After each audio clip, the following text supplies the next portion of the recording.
ज्येष्ठ साहित्यिक आमचे काका नाम शिंदे यांच्या अमृत महोत्सवी वाढदिवसानिमित्त हार्दिक शुभेच्छा। तसेच अमृत महोत्सवी सोहळ्यानिमित्त नाम शिंदे लिखित पुस्तकाचे प्रकाशन सोहळ्यास हार्दिक शुभेच्छा। शुभेच्छुक गणपती शिंदे, संपादक लोकहिरा न्यूज व शिंदे परिवार।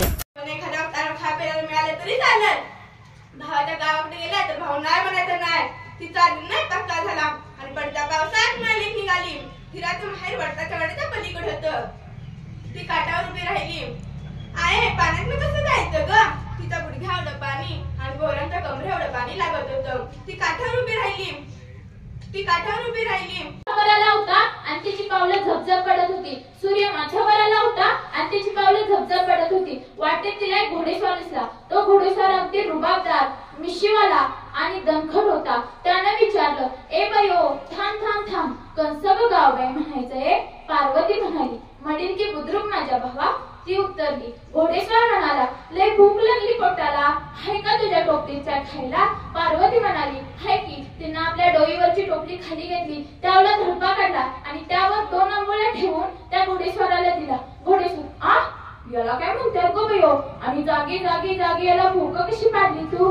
पार्वतीला ते ऐकून हसूच आले। पार्वती म्हणाली, अरे येड्या, याला आंबोळी म्हणतात र। तव्यावर पातळ पीठ सोडलं की त्यातलं पाणी आटतंय बघ।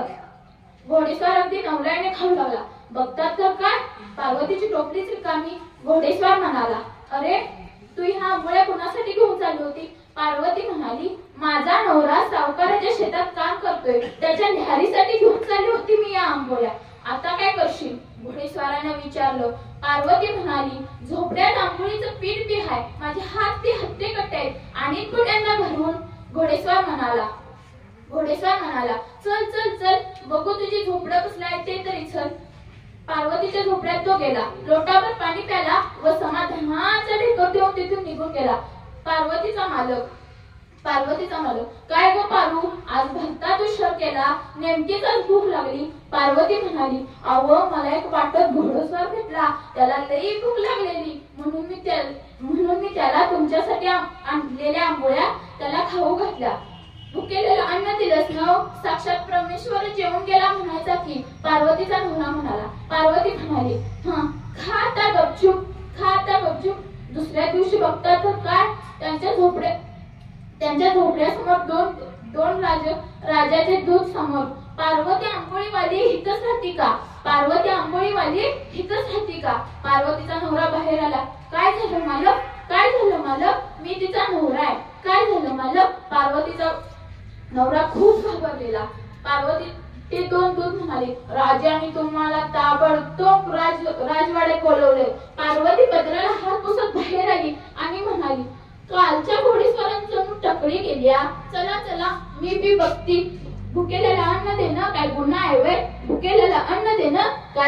व्हय? चला पाहतात तर काय, राजदिंडी दरवाजापासूनच त्यांचे स्वागत सुरू। पार्वती व पार्वतीचा नवरा खूप आश्चर्यचकित झाले। पाहतात तर काय, राजवाड्यात राजसिंहासनावर छत्रपती शाहू महाराज। पार्वती म्हणाली, अहो तोच की तो घोडेस्वार, रुबाबदार आणि मिशीवाला, म्हणजे आपलं राजा होतं। पार्वती त्यांच्या पायापाशी गेली आणि म्हणाली, राजे मला माफ करा, मी तुम्हाला एकेरी अवतरणात बोलवले। राजा म्हणाला, पार्वती, राजा हा प्रजेचा हित चिंतक, बंधू, सखा सर्व काही असतो।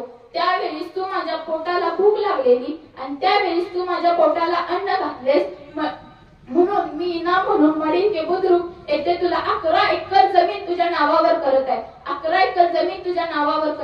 पार्वती व पार्वतीचा नवरा रडू लागला। राजाने विचारलं, अरे तुम्ही रडताय का? पार्वती म्हणाली, महाराज हे आनंद अश्रू आहेत, आम्हाला हे वाहू द्या। पार्वती पाठमोरी झाली तोपर्यंत राजाने हुकूम केला, ही माझी आजपासून बहीण आहे, माहेरवाशीत घरला आलेली आहे, तिचा साडी चोळी देऊन सन्मान करा। पार्वती व पार्वतीचा नवरा आदराने झोपड्याकडे परतले। पार्वतीचा नवरा, काय ग पारू, आंबोळीची शेती कशी झाली? पार्वती म्हणाली, झाली चांगली।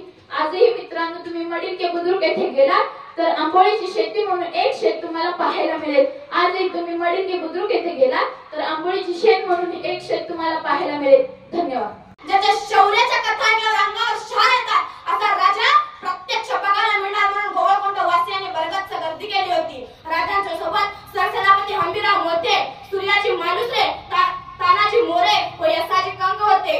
कुतुबशहाने स्वतः पुढे येऊन राजांना मुजरा केला व आदरार्थी स्वरात म्हणाला, राजा की फौज देखकर मुझे बहुत खुशी हुई आणि राजांना महालात चलायची विनंती केली. राजांना महालात जाते वेळी तो आपल्या ईश्वर राजांना मोठ्या थाटामाटाने दाखवू लागला. त्याने प्रथम आपल्या राजांना शाही खजाना दाखवला. त्यानंतर त्याने राजांना शस्त्रशाळा दाखवली. त्यानंतर तो राजांना आपली अश्वशाळा दाखवू लागला. तेथील जातीवंत अश्व पाहून राजा थक्क झाले. त्यानंतर तो राजांना आपली हत्तीशाळा दाखवली. हजारोंच्या रागेत बलाढ्य उदंड हत्ती नजरेत मावत नव्हते. राजांनी हत्ती पाहिले. राजा तुरतेच भारावले. परत कुतुबशहाने राजांना सवाल केला, राजा की फौज देखकर मुझे खुशी हुई, लेकिन ताज्जुब की बात है आपके फौज में एक भी हत्ती नहीं. यावर राजे हसत म्हणाले, माझा एक माळा म्हणजे एक हत्ती आहे. आम्ही हत्तीओं की क्या जरूरत. त्यावर कुतुबशाह पाहिजे राजांना म्हणतो तरी कसा, मग होऊन जाऊ द्या कर्नाटकच्या मावळ्याशी मराठ्याच्या हत्तीशी झुंज. राजांना काही सुचेना. परत कुतुबशाह म्हणाला, मग लावायची का कर्नाटकच्या हत्तीशी महाराष्ट्राच्या हत्तीशी झुंज. असे म्हणताच राजे चिंताग्रस्त झाले. राजांना काही सुचेना. आपण बोलून तर गेलोय पण करणार काय. ही झुंज माझ्या मावळ्याच्या जीवावर बेतेल. परत कुतुबशाह म्हणाला, मग पाठवा तुमच्या मावळ्याला. राजे म्हणाले, तुम्हें मराठियों की ताकत ही देखनी है तो फिर तुम ही चुनो, क्योंकि हमारा हर मावळा हत्ती से भी शक्तिशाली है. राजांच्या पाठीमागे रांगेत उभे असणाऱ्या प्रत्येक मावळ्याला कुतुबशाह निहाळू लागला. तेवढ्यात त्याची नजर यसाजी कंककडे गेली व त्याने त्याच्याकडे बोट दाखवले. यसाजी कंक पुढे सरसावला. राजाला चिंताग्रस्त पाहून यसाजी म्हणाला, राजे तुम्ही काही काळजी करू नका. मी करीन हत्तीशी 2 हात. कंबर बांधून यसाजी रणांगणात उतरला आणि यसाजी दिसायला साधा भोळा. उंचीने थोडा धाट, धिप्पाट छाती, गुलदंड बाहू, ओठावर बाणेदार निशाण, अंगात सदरा, मर्दानी चाल, पाठीला ढाल, कमरेला तलवार आणि सय्यदीचा बुलंद होता. झुंज चालू झाली तर दुसरीकडे लोक बोलू लागले, एका हत्तीची आणि एका माणसाची झुंज हे कसे शक्य आहे. पण अशक्य शक्य करणारा मराठा असू शकतो. 20-25 लोक मध्य धुंद हत्तीला दरबारात घेऊन आले. किल्ल्याच्या पाठीमागील मोकळ्या पटांगणात नागरिकांना बसण्याची व्यवस्था केली होती. कर्नाटकच्या कुतुबशहाचा हत्ती यसाजी कंकवर चौथाळून जायचा. पण मोठ्या शिताफीने यसाजी कंकने हत्तीला हुलकावणी दिली.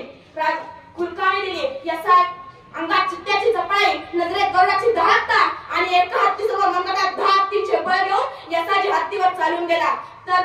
तर एका माणसाची आणि एका हत्तीची झुंज पाहण्यासाठी लोक भारावून हे सगळं पाहतच होते. आणि योग्य संधी मिळताच यसाजीने हत्तीवर झडप घालून त्याची सोंड कापली. हत्ती चीर करत मैदानात कोसळला आणि हे दृश्य गोवळकोंडचे लोक श्वास रोखून पाहत होते. आणि अखेर मराठ्याच्या मावळ्याने कर्नाटकच्या हत्तीवर विजय मिळवला. असे हे दृश्य पाहताच गोवळकोंडची जनता राजांचा जय जयकार करू लागले. कुतुबशाह हे सगळं भारावून पाहतच होता. तो सिंहासनावरून खाली उतरला व मैदानात आला आणि यसाजीला आपल्या गळ्यातील मोत्यांची माळ देऊ लागला. पण स्वामिनिष्ठ यसाजीने ती माळ परत केली आणि म्हणाला, माझे कौतुक करायला माझा राजा बस आहे. राजांचा शब्द हा आमच्यासाठी जीव की प्राण आहे. तेवढ्यात तानाशाह तिथे आला व यसाजीला प्रश्न विचारू लागला, जेव्हा तू हत्तीच्या पाठीमागे होता तेव्हा हत्तीवर वार हत्तीला ठार का मारला नाहीस. याच्यावर आपला यसाजी मोठ्या अभिमानाने सांगू लागला, मला माझ्या राजाची शिकवण आहे. एखाद्या वेळेस पराजय झाला तर चालेल, पण शत्रूच्या पाठीवर नाही तर छातडावर वार करायचा. एवढ्यात तानाशाह तिथे आला. एवढ्यात राजा रणांगणात आले. समोर घामाघूम यसाजीला पाहून राजाने घट्ट मिठी मारली. तेवढ्यात तानाशाहने परत राजाला प्रश्न विचारला, जेव्हा तुमचा मावळा हत्तीशी 2 हात करत होता, जेव्हा तुमचा मराठी मावळा हत्तीशी 2 हात करत होता,